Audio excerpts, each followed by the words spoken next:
In March 2006, U.S. Senator Bernie Sanders tweeted the following. In the Cayman Islands, there's a modest 5-story building that is home to 18,857 companies. Either this is one very crowded building or it's a phony address used by 18,000 plus corporations for one purpose: to avoid paying taxes to the United States of America. And that's how tax havens work. For years, the rich and powerful have used these places as a way to lower their own tax liabilities. Wouldn't you love to do the same? Pay lower taxes by having your money stored in some foreign country? Unfortunately for the rest of us, this advantage, whether legal or not, is only reserved for those that already have most of the money and the power. Not in a literal sense, of course, but in a more practical one. But why is it that the rest of us can't take advantage of tax havens? To understand that, you'll first have to know how tax havens work. Welcome to Alux. Tax haven economics. There isn't a universal textbook definition of what a tax haven is, but in general it means an offshore location that has very little in terms of tax rates, or even none at all. They don't require foreign investors or individuals to have a significant local presence. This means that people that bring their money there, or businesses in locations incorporated there, can take advantage of these rates, or the lack of these rates to be more specific. We mentioned that there's no universal definition for them, but there are 3 characteristics used by the Organization of Economic Operation and Development to determine whether a place should be considered a tax haven or not. So let's take a look at each of them. Number 1. No or only nominal taxes. This is the main characteristic of tax havens and what people usually think of when the term is brought up. Tax havens market themselves as the perfect getaway location for your money, letting non-residents escape the burden of high taxes by parking their assets there. So when the rich travel to Paris or Fiji, their money goes to Panama or Switzerland. We'll tell you more about Panama in a while. But the specific tax structure and benefits change from country to country or territories. But in general, they are very generous, to say the least. However, if tax incentives were the only thing that defined a tax haven, a lot more countries would be considered as such. After all, there are tons of well-regulated countries that offer tax benefits to incentivize investment. But that's not the only thing that defines a tax haven, which brings us to number 2, a lack of effective exchange of information. Yes, another key characteristic of tax havens is how far they'll go to protect personal and financial information of the people doing business there. They carefully drafted laws and follow strict policies and practices that make it difficult, if not outright impossible, for foreign tax authorities. In extreme cases, even the governments of their own countries are left out of the loop. So not only are you getting incredible tax incentives, but you're also protected in case anyone comes knocking around asking questions. And even if they could, they'd have a hard time making heads or tails of it because of number 3, a lack of legal and legislative transparency. Tax havens are like magic shows. While you're busy looking at the magician's assistant, you miss out on the true secret of the trick. Classic misdirection. The legislation, legalities, and administration of the tax machinery in tax havens is, at best, difficult to figure out, and that's by design. With tax havens, you can't really be sure that there's not something else going on behind the curtains. These 3 are normally accepted as the main characteristics of tax havens, but the Government Accountability Office of the United States lists 2 more: how they market themselves and that they don't require your local presence. You see, tax havens aren't doing any of this by accident. There are places that have marketed themselves as international financial centers, places where you can take your money and escape taxes. And in most cases, you're not even required to do or produce anything in that country. You or your money can get away with claiming all of these benefits just by hanging up a nameplate. Figuratively, of course. That's how you get a situation like the one Bernie Sanders tweeted about, with thousands of companies sharing a single building for tax purposes. Where the money goes and why. Tax havens have been around for centuries, with some historians pointing out the use of isolated islands by the ancient Greeks as a form of hiding money away.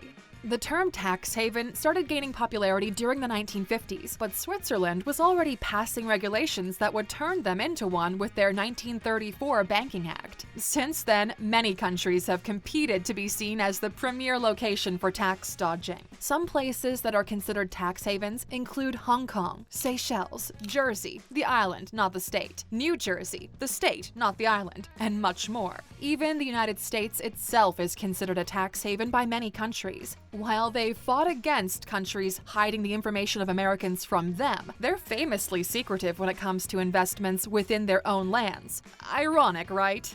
While there are dozens of tax havens, there are 7 that you've probably heard of. Let's take a look at each of them and why people use them. Number 7. The Netherlands. While this country has fought their designation as a tax haven, it's still considered one of the most popular locations for big companies. Over half of the companies featured on the Fortune 500 list use the Netherlands as a tax haven, including Nike. The reason for this is that they offer significantly lower tax rates than other European countries.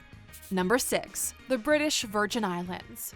One of the world's top tax havens, this country doesn't have any taxes for offshore accounts, and it has no tax treaties with other countries. On top of the financial privacy you get, the lack of exchange controls means that transferring funds to and from the British Virgin Islands is significantly easier than in other places. Number 5. Bermuda. Can you imagine doing business with a 0% tax rate and no income tax? That's what Bermuda offers to foreign investors, and that's why almost a quarter of Fortune 500 companies have subsidies located here. Remember Nike? Yeah, they also use Bermuda as a tax haven. Talk about diversification. Number 4. The Cayman Islands. You've probably heard about this one in the movies, one of the most efficient tax havens in the world. The Cayman Islands has no corporate tax rate, zero, nada, zilch. Plus, there's little to no interest to pay with investments. Number 3. Luxembourg. Luxembourg doesn't tax interest in offshore bank accounts, and they offer favorable tax rates, breaks, and exemptions to corporations doing business there. Their friendly business policies allow a lot of international corporations to take advantage of tax loopholes, and their strict confidentiality is very attractive. Number 2. Switzerland.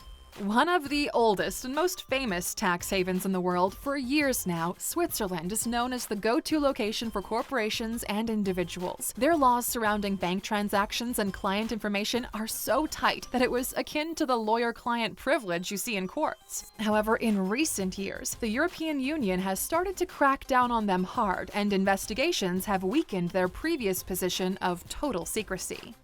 And number 1, Panama.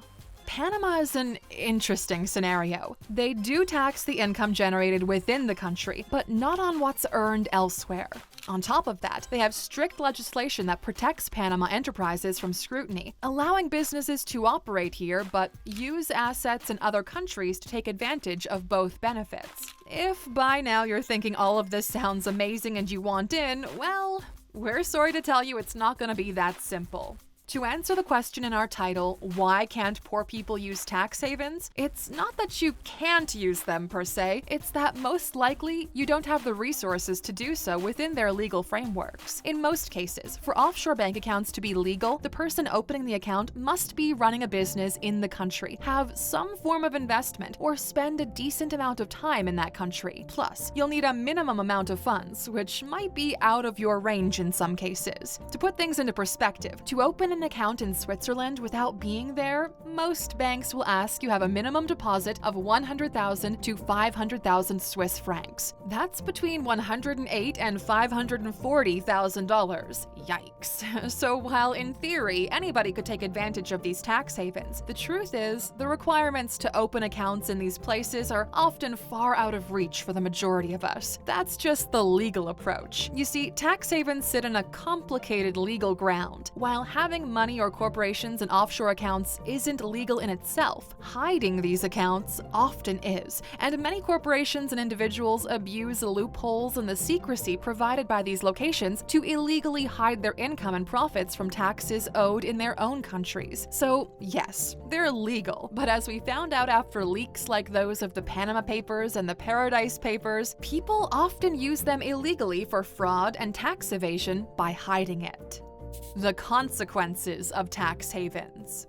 To really understand the impact of tax havens and just how much money corporations and individuals have made through them, we need to take a look at what's been revealed through leaks. In April 2016, the infamous Panama Papers leaked millions of documents, or around 2.6 terabytes worth of data from the offshore law firm Mossack Fonseca, the fourth biggest such firm in the world. Another similar leak, the Paradise Papers, was 1.4 terabytes of data from Bermudian law firm Appleby. Through these papers, we learned just how much money the rich and powerful have shielded from taxes. According to a report by the Tax Justice Network, a coalition of researchers and activists, $427 billion in taxes is lost every year through tax evasion.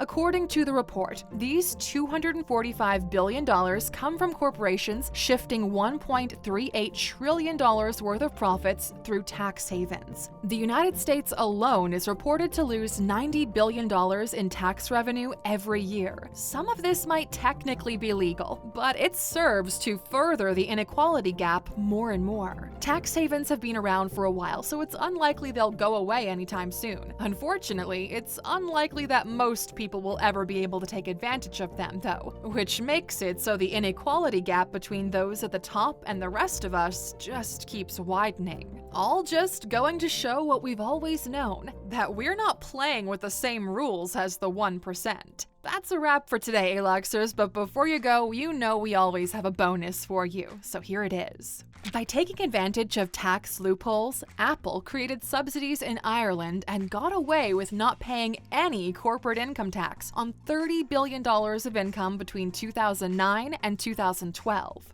They did so by exploiting the way the US and Ireland handle tax jurisdiction. The US recognizes the country where a company was incorporated as the tax jurisdiction, but Ireland recognizes the country where the company is managed and controlled instead. You see where this is going? By making subsidiaries in Ireland and making it so they had no country of tax residence, they got away with paying little to no tax to anyone. One of the subsidiaries they created, Apple Operations International, has no declared tax jurisdiction, no physical address, and no employees. To say they're not paying their fair share is a massive understatement.